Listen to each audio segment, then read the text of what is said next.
1 menit belajar TikTok affiliate. By the way, ini gambaran ketika kita nanti menuju TikTok income TikTok affiliate ya. Biasanya ini hasil pengalaman saya dan teman-teman saya ya.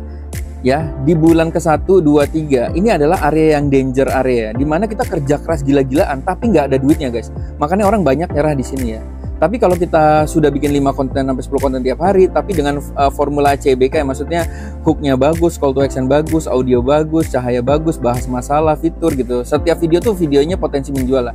Ini amin ya, bulan ke-4, 5, 6 tuh bisa terjadi penjualan. Nanti kemudian biasanya turun lagi, kemudian naik lagi. Nah, di 3 bulan pertama ini yang disebut area danger area, di mana kita harus fun guys.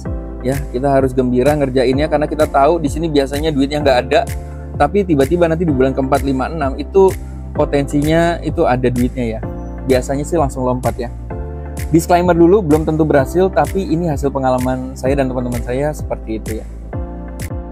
Dapat sehari 1.000 aja susahnya minta ampun. Kapan ya bisa dapat komisi besar? Keinginan saya nggak muluk-muluk 200.000 aja sehari. 200.000 berarti omset 2 juta ya.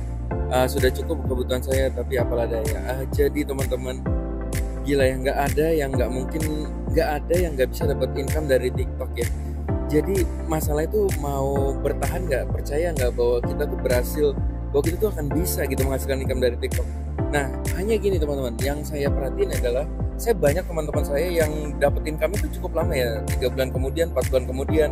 Tapi ada yang satu yang saya ya dari mereka itu ya mas, gua tuh cuma bertahan aja mas, bertahan konsisten, terus ya ngupload aja terus, pokoknya bangun ngupload, siang ngupload, pagi ngupload, udah nggak peduli deh mau ada hasilnya atau enggak, pokoknya ngupload aja. Nah, tapi rata-rata mereka yang menghasilkan itu, mereka itu gini guys, memilih produk itu yang tepat gitu. Seandainya teman-teman mau jualan keset gitu ya, mau jualan keset atau mau jualan rak bumbu, coba cari seller itu yang penjualannya itu udah di atas ribuan atau 10 ribuan. Jadi jangan asal masukin seller juga ya. Nah, intinya walaupun kita pakai produk di rumah, pastiin kita pilih sellernya.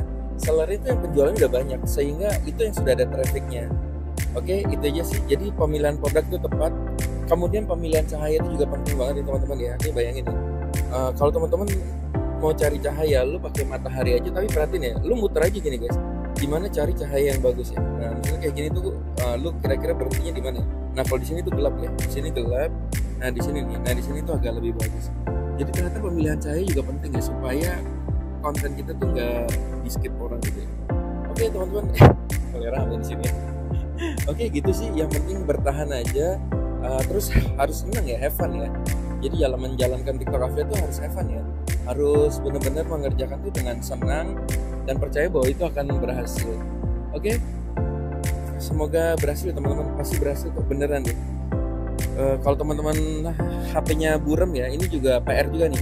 Buat yang HP-nya buram agak berat sih sejujurnya ya, untuk menghasilkan income, tapi kita bisa perjuangkan kok dengan mencari cahaya matahari yang terang gitu, supaya paling nggak walaupun buram tapi masih agak terang sih. Oke, itu aja teman-teman, semangat terus ya, bertahan. Dan pemilihan produk ya, sekali lagi, pemilihan produk yang tepat, hook sama call to action-nya taruh depan aja ya, langsung kasih tahu cara belinya di depan kayak gitu ya. Oke, selamat mencoba, semangat ya teman-teman, jangan menyerah ya. Good luck guys semuanya. Ini namanya jurus colong start ya. Berkali-kali waktu itu saya sering sharing ya, gimana teman-teman sebelum tidur itu ngonten satu paling enggak, atau ngiklan ya. Jadi kalau teman-teman yang udah profit ya, mau ngiklan ya, pastikan sebelum tidur itu ngiklan. Yang pertama itu supaya kita bangun-bangun tuh udah gitu ya. Gitu ya. Bangun-bangun tuh happy guys, karena udah ada uangnya gitu ya dari hasil iklan atau konten yang kita buat sebelum kita tidur gitu. Terus yang kedua ini namanya colong start ya guys. Kadang-kadang gini ya guys, ada orang tuh misalnya ngeliat power bank ini ya, ih bagus tapi gue baru ada duitnya besok lagi gitu ya. Padahal dia ngeliat dari konten orang lain gitu ya. Tapi karena lu udah iklan ya sebelum tidur, bisa jadi dia bangun tidur ya pas subuh-subuh, dia kena iklan lu dan dia belinya di lu. Padahal dia ngelihatnya dari konten orang lain. Nah itu namanya jurus colong start ya guys. Itulah kenapa uh, yang sudah profit ya, iklan itu sebelum tidur tujuannya itu ya guys. Karena kalau uangnya udah kebeli sama orang yang sudah ngiklan, pas muncul ke orang lain ya dia jadinya belinya udah sama orang lain gitu sih ya. Oke, itu sih guys. Selamat mencoba ya. Semoga bermanfaat. Yuk, lanjut scroll, jangan lupa di like dulu ya. Oh ya, by the way, masih banyak banget ya jurus-jurus SB1M yang lain ya, yang berdasar pengalaman saya ya. Jadi saya kalau lagi di kafe kayak gini, lagi ada ide atau apa, kemudian ketemu jurus-jurus gitu, udah langsung aja saya tulis di storybook ya. By the way, buat teman-teman yang belum masuk storybook, nanti ada di profile di sini ya teman-teman ya. Masuk ke profile, terus kemudian terus masuk ke sini guys. Nah di profile itu kan nanti ada tuh ada tanda panah ya. Ada tanda panah, ya udah nanti klik-klik di situ aja guys. Tuh ada tanda panah storybook ya. Ya udah nanti teman-teman masuk ke sini, join, bla bla bla, masuk ke situ. Nah, nanti kalau ada update-update baru atau ada strategi baru yang works, saya ceritain di situ ya. Banyak juga study case, saya lagi nyoba iklan view supaya kena GMV Max, hasilnya seperti apa, dan itu hasilnya lumayan bagus ya guys. Tapi saya lebih senang sebenarnya masih iklan purchase. Oke, yang belum masuk storybook langsung cek di profile ya. Nah, di situ masuk ke situ ya. One time payment ya, sekali bayar teman-teman dapat update setiap hari. Good luck guys. Mas, sekarang untuk affiliate pemula udah lebih berat ya, karena semua orang udah iklan sehingga konten kita tuh tenggelam gitu. Gimana kita mau bersaing sama orang-orang yang sudah pada ngiklan, apalagi top-top creator ngiklannya gila-gila gitu. Nah, teman-teman, ini gue mau kasih pandangan gue ya. Bukan berarti orang yang ngiklan itu udah pasti ada penjualannya, itu yang pertama. Karena kalau mereka kontennya jelek, ya mereka hook yang nggak dapet, lupa kasih perintah beli, call to actionnya lupa kasih perintah ya suruh beli di sini, kemudian gambarnya gelap, itu bisa jadi iklan mereka tuh sia-sia juga guys. Jadi malah mereka tuh keluar duit banyak, malah nggak ada penjualan. Nah, solusinya gimana nih buat kita yang nggak ngiklan? Berarti kita harus bikin konten tuh yang bagus guys. Yang bagus banget tuh bukan berarti yang keren ya, tapi yang relate dan menjual gitu ya. Artinya apa? Jadi benar-benar orang bisa memecahkan masalah orang. Contoh kayak gini nih. Gue tuh dulu 3 bulan pertama nggak pernah iklan guys, karena gue nggak ngerti caranya juga dulu dan nggak kepikiran bakal ngiklan. Baru setelah profit gue baru ngiklan ya. Tapi kalau sekarang akun baru selalu ngiklan ya teman-teman ya. Kalau udah aku kan udah punya akun 4 ya guys. Nah jadinya kayak gini guys. Contoh powerbank ini, misalnya lu bilang siapa di sini yang kalau pergi ke kafe bawa powerbank berat-berat, lu ngapain bawa powerbank berat-berat? Mendingan lu beli ini aja nih. Ini harganya cuma 100 ribuan dari 700 ribuan lu. Buruan beli sekarang di kiri bawah, mana warnanya lucu dan ini bener-bener bakal kepake banget. Itu kan lebih relate ya ketika orang lagi ngafe terus tiba-tiba dia bawa tasnya berat banget, terus kemudian apa ya, aduh gila gue ngapain bawa powerbank berat-berat ya, padahal gue nongkrongnya cuma 5 menit 10 menit berat-beratin tas aja.